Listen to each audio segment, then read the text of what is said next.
Fox News alert for you now. Carrie Fisher, dead at the age of 60. The movie star and writer suffered a heart attack on Friday on a flight from London to Los Angeles, and she has now passed away. Fox News' Anita Vogel will have a live report coming up at the bottom of the hour with more details on what comes next for the memorial and what happened. Sean.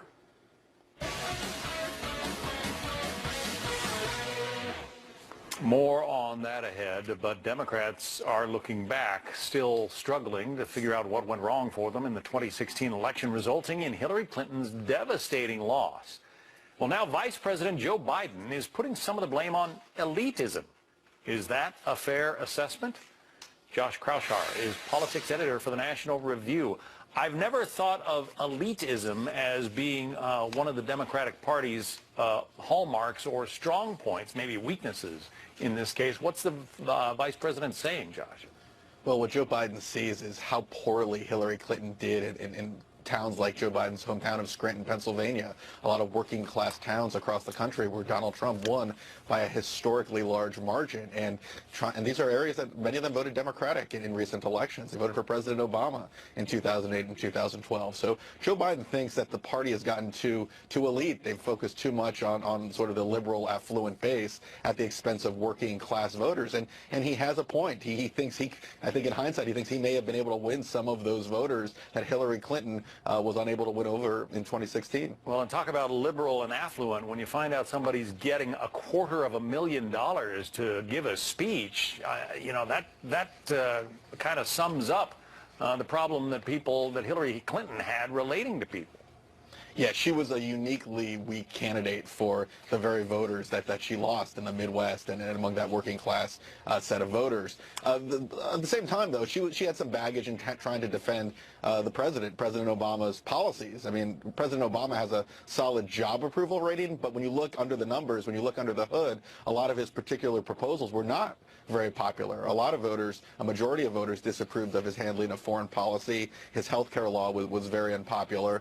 So Hillary Clinton had a unique challenge of trying to both energize the president's base while trying to win over these working class voters who didn't like the president's policies. And that was a very difficult thread to needle. In this interview, he talks about sitting in his office one day in October and watching a Donald Trump rally in Wilkes-Barre, Scranton, Pennsylvania, again, kind of where he grew up. And he said to himself, or maybe to the people in his office, he said, we might lose this election. Now, I don't think of too many political experts who were saying in October that Donald Trump was going to win. No, and Joe Biden saw the trend lines before the election, and it's pretty remarkable that Wilkes-Barre, Pennsylvania, that northeastern corner of Pennsylvania, voted for Obama in large numbers, both in 2008 and 2012, and it swung to Donald Trump in 2016. Hillary Clinton's performance there was about as poor, and the trend lines were as poor as any part of the country. So Joe Biden has his finger on the political pulse as to why Democrats lost so many votes in his hometown. But at the same time, it would have been challenging for any Democrat to defend some of the policies that the president advanced in his second term. And there was a lot of baggage that Obama himself had that cost Democrats this election. Your own National Journal has an interesting piece by Charlie Cook in which he talks about the analytics of this election. That was supposed to be Hillary Clinton's strong point. Her team was supposed to be able to mine data and motivate particular groups of voters, and it failed them. Why? Well, you can have as much data as you want, but if you don't know how to interpret the data, then you're going to have a big problem. And Hillary Clinton's campaign spent more money in Arizona and in Nebraska than they did in Wisconsin and Michigan, which ended up swinging to Donald Trump. So they didn't see the working class white vote shift in the final weeks of the campaign away from them, and they decided to spend their money in states that Donald Trump comfortably won. So when you look at all the data in the world, it doesn't help you if you can't interpret it correctly. And they had a lot of money spent on data analytics, but they couldn't understand what that data showed, and they weren't reliant enough on the polls that suggested that Hillary Clinton was struggling badly with these working class white voters. And as the president-elect is not shy to point out, they spent a lot more money than he did and still lost the election. Moneyball. That's the Trump campaign played Moneyball, and the Hillary Clinton's campaign spent a lot of money and didn't get a lot of bang for their buck. Josh Kraushaar from National Journal. Thanks. Thanks, John. All right, when we come back, we have more reaction on the untimely passing of Carrie Fisher. Also, new developments in the investigation into the deadly Berlin terror attack as we learn where the prime suspect was in the hours before he was killed in a shootout with police. Plus, new fallout from the UN vote condemning Israeli settlements in the West Bank and East Jerusalem and the role the U.S. played, with word now of, quote, ironclad information linking the White House to the language in the controversial resolution, what needs to be done now, and why a former UN spokesman says the world body really shouldn't have gotten involved in the first place. We'll go in depth when we come back.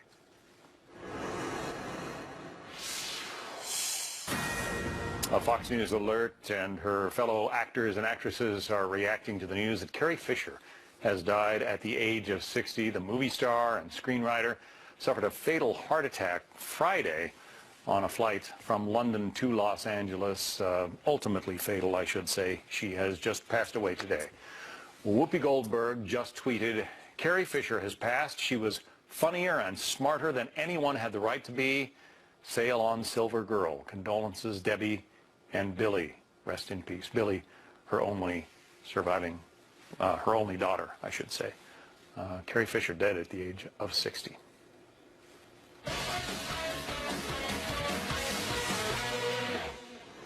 So right now, Israel intensifying its attack on the U.S. for not blocking an anti-Israel resolution by using its veto power in the Security Council.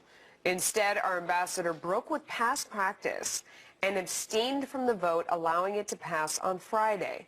Now, a spokesman for Israeli Prime Minister Benjamin Netanyahu says there is, quote, ironclad information that the White House crafted the resolution and pushed hard for its passage.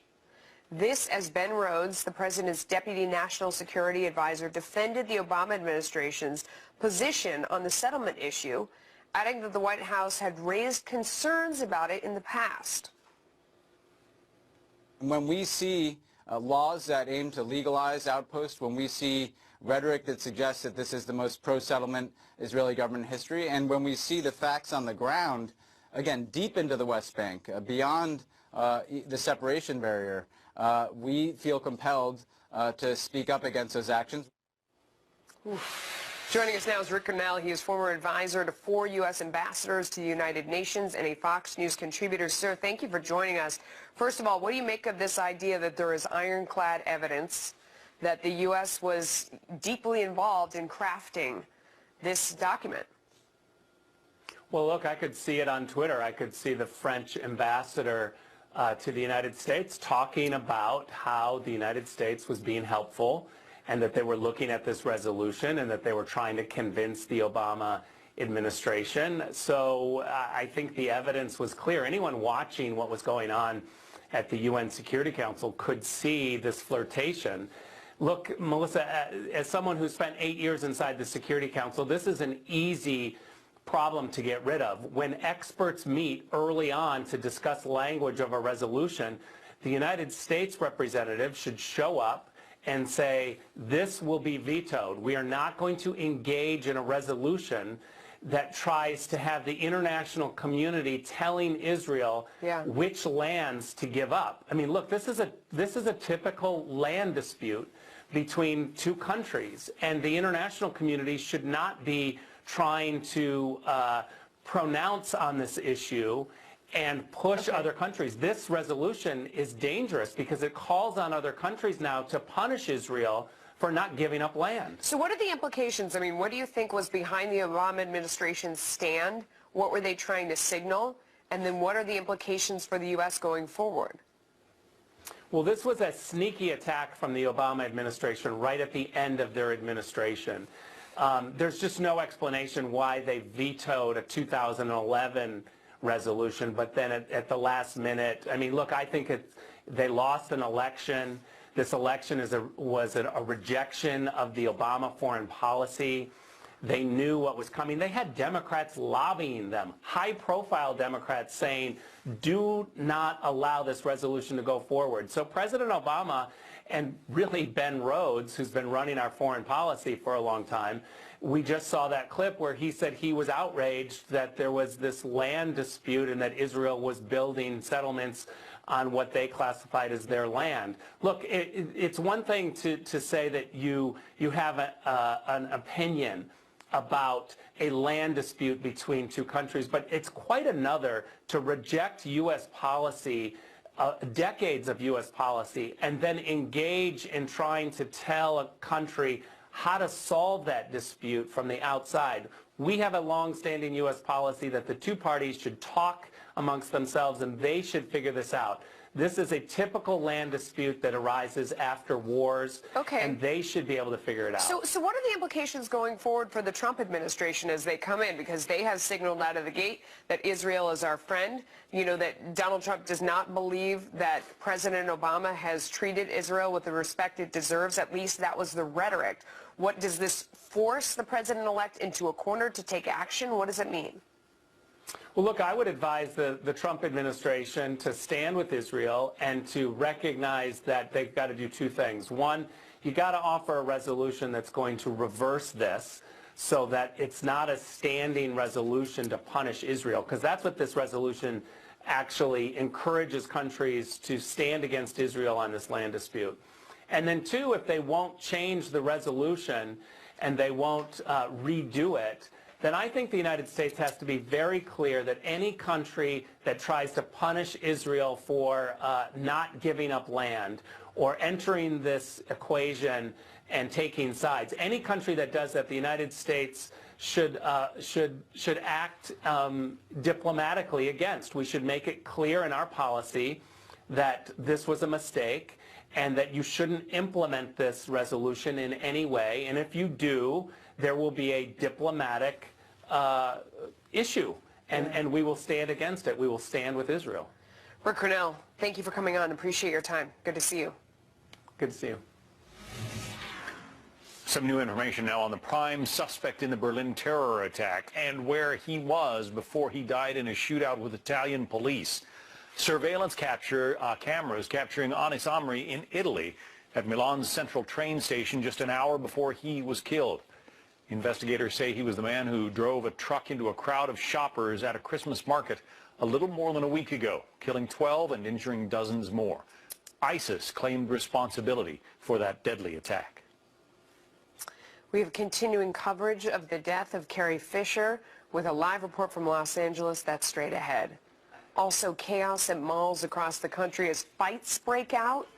What we know about the cause and whether they were organized online.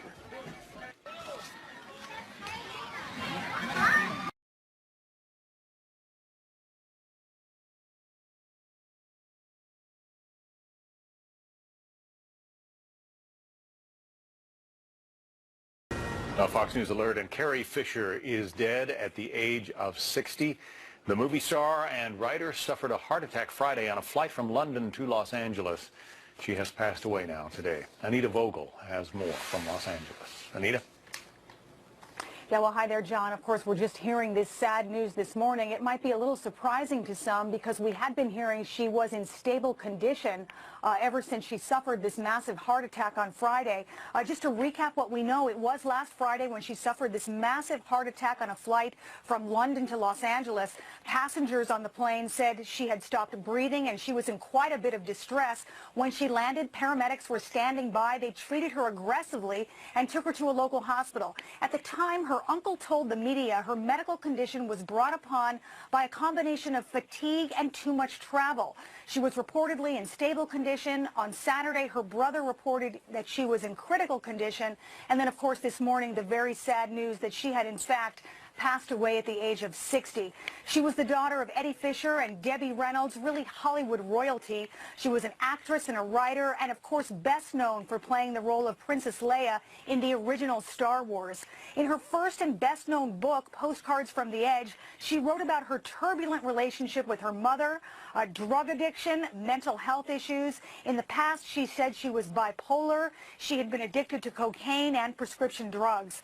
She was in London promoting her new book and filming the third season of a British TV comedy. She is, of course, loved by fans around the world and will be missed. I have to tell you that Twitter is absolutely blowing up with the news this morning. We're getting tweets this morning here from Ryan Seacrest, who says thoughts and prayers to Carrie Fisher's family. Carrie Fisher, another one from Seth Farland saying Carrie Fisher was smart, funny, talented, surprising, a hell of a fun time to be around. And the Family Guy will miss her intensely. And we are also hearing from her daughter, Billie Lourd, the one daughter she does leave behind. She says that her entire family thanks everyone for their thoughts and prayers. She was loved by the world, and she will be profoundly missed. Again, John, the sad news coming in this morning. 60 after suffering a massive heart attack on Friday.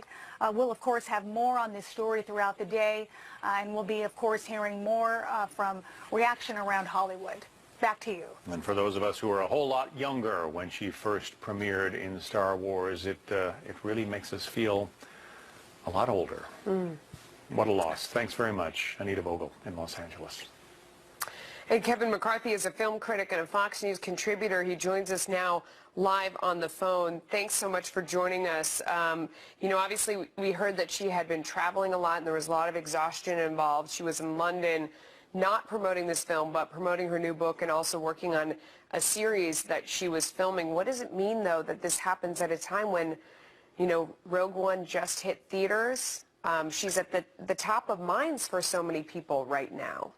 Oh, yeah, it's absolutely devastating. I mean, for people who, like me, who grew up on Star Wars, and I think anybody, I think she transcended just Star Wars. And Star Wars is such a cultural phenomenon that I think everybody has been touched by it somehow. And I think even if you aren't a movie fan, you know who Princess Leia, you know who Carrie Fisher was. And it's so weird to say was, considering she was so full of life. If you've seen her interviews, everything she did with her dog, I mean, Gary was the name of the dog, and she was just really, really funny, very, very witty. She was an incredible writer. And Princess Leia is probably what she's most known for, but she has written so many incredible books, screenplays, plays. Obviously, you mentioned Postcards from the Edge, which is the Meryl Streep film. That was based on her book and her screenplay.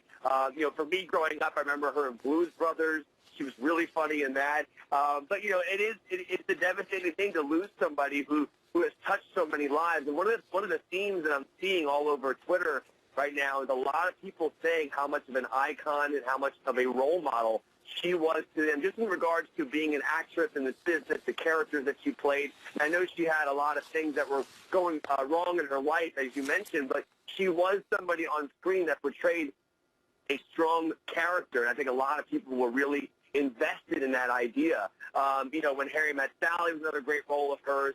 She has done so many things. And here's the thing, and it is sad when someone passes, but the beauty of being an actress and being in this business and having these movies is that she will live on forever. I mean, anybody can go home tonight and watch Star Wars. Anybody can go home tonight and put her book on, read her book, watch one of her films, and that's kind of the beauty of what actors and musicians and anybody out there who's in the entertainment business can give us, that we can still continue to watch their work forever. So it is very, very sad, and I'm kind of in shock. I had absolutely no idea this was going to happen. I mean, obviously we knew Friday she had a heart attack, but I was hoping that she was in stable condition, as her mom said.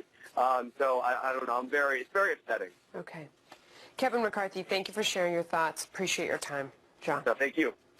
China makes a bold military move, sailing its aircraft carrier group into the disputed waters of the South China Sea. We'll take a look at what kind of message this sends to China's neighbors and to the U.S. military as well.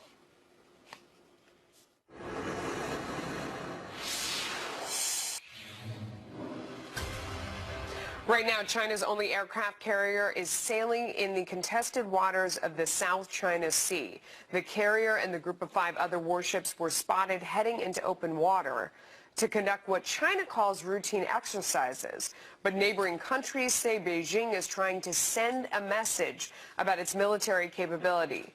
Gordon Chang is an Asian analyst and author of the book Nuclear Showdown: North Korea Takes on the World. Sir, thank you for joining us. What do you make of this aggression? I think the important point here is that, of course, China is trying to intimidate its neighbors and the United States, and it shows that the Chinese military has become so much more influential in policy-making circles in Beijing. And that's a bad sign, because military officers have a view of the world that is sharply different from that of not only the countries in the region, but of course in Washington as well.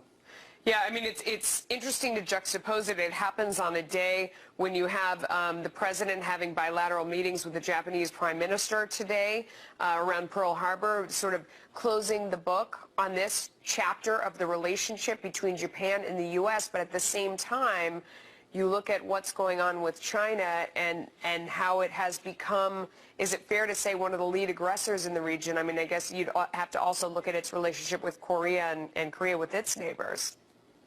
Well, absolutely. You know, Japanese Prime Minister Shinzo Abe is not apologizing to the United States, but the U.S. and Japan, as you say, have closed the book on World War II. Japan has so many times apologized to the Chinese for World War II, right, but Beijing won't let it go. And today we have seen from state media and the foreign ministry some very provocative statements about Abe's visit to Pearl Harbor. So how do you put that in context for our viewers? Because when you look at the aggression that's going on with China, we have a lot of pots that are sort of boiling over all around the world. Whether you're looking at the Middle East, looking at what's going on with Russia, how big of a threat, how would you categorize it? Well, China grabbed Scarborough Shoal from the Philippines in 2012 in an act of naked aggression. The United States didn't do anything about that. And so right now, China has sort of enlarged the problem by now starting to say it wants not only the Senkaku Islands from Japan, but also Okinawa and the rest of the Ryukyu chain. This is a country whose territorial ambitions have been expanding because there's been very little pushback from the international community. The one thing about Abe going to Pearl Harbor is that for many Japanese, this is the end, the symbolic end of World War II. It means that Japan can now act independently in the region to defend itself and to help the United States. So that is a very good thing because Japan and the U.S., a very powerful combination. At the same time, I mean, we see the temperature rising between the future administration and China. Donald Trump has talked a lot about trade relations with China, but he's also addressed this very specific issue of sort of the island grab, the military aggression. How do you think his relationship will be different? Well, Trump is basically saying to the Chinese, look, you know, you challenge American administrations in their first months. You did that with President Bush. You did it with President Obama. What Trump is doing is he's saying the United States is setting the agenda, not China, and he's doing it before he took the oath of office. So this is an important change in the relationship. Basically, he's saying to the Chinese, I'm not afraid of you. And that's an important message that we need to get across to Beijing. Yeah, Gordon Chang, thanks for your time today. Thanks, Melissa. A weekend of chaos at malls across the country as fights break out. There's been some speculation they might have been organized online. If so, what's the legal fallout? Oh, no.